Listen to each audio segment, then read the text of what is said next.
Qu'est-ce qui se passerait si on mélangeait Dark Souls et un animé? Eh bien, on obtiendrait probablement First Berserker Kazan. Dans ce jeu, on joue un général déchu et maudit, qui est sur le point de se faire exécuter.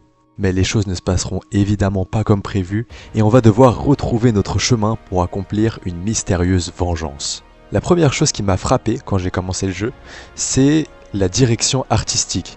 Parce que, pour ceux qui connaissent, elle est caractéristique des jeux DNF, qui étaient en fait des jeux de combat. Et en fait, c'est vraiment entre le manga et le comics, et ça donne vraiment une patte graphique qui est très originale et très plaisante. Côté gameplay, on a d'abord un côté Souls-like assez classique, avec des attaques lourdes ou des attaques légères, des esquives, des parades, des backstabs, c'est-à-dire des grosses attaques dans le dos, le principe de collecter des lacrymas, qui sont en quelque sorte les âmes de Dieu, sur les ennemis vaincus, qu'il faudra aller chercher à chaque mort, sinon on risque de tout perdre. En plus de l'aspect Souls-like plutôt classique, eh bien, on a une plus grosse composante RPG, ce qui moi m'a permis de un peu plus adhérer au jeu, parce que ça permet de le trouver un peu moins frustrant. On va avoir par exemple des pièces d'équipement qui apportent des bonus de 7, et surtout 3 types d'armes avec chacun leur arbre de compétences. Qu'il s'agisse des doubles lames, de l'espadon ou de la lance.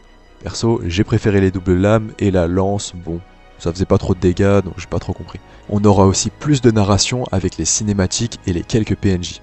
Cinématiques qui au passage sont extrêmement classe. Je disais plutôt que le jeu était un peu moins frustrant qu'un Souls classique parce qu'il y a plusieurs éléments qui le rendent plus accessible. Tout d'abord en ce qui concerne les points de réapparition, qui sont en quelque sorte les feux de camp de ce jeu, eh bien ils sont assez nombreux. On a aussi un niveau de difficulté, on pourra choisir entre normal et facile. Donc ici j'ai testé le mode normal, mais j'imagine que donc, le mode facile doit vraiment simplifier le jeu pour ceux qui veulent pas se prendre la tête. Et ce que j'ai apprécié plus particulièrement, c'est le système de récompense lors des boss. En fait, à chaque fois que vous allez faire un essai et que vous allez mourir, eh bien, vous allez d'abord récupérer vos lacrymas que vous avez perdus, mais avec un petit bonus. Et ce bonus sera de plus en plus important au fur et à mesure que vous diminuez la vie du boss. Ça vous permet de refaire vos essais en étant plus fort à chaque tentative.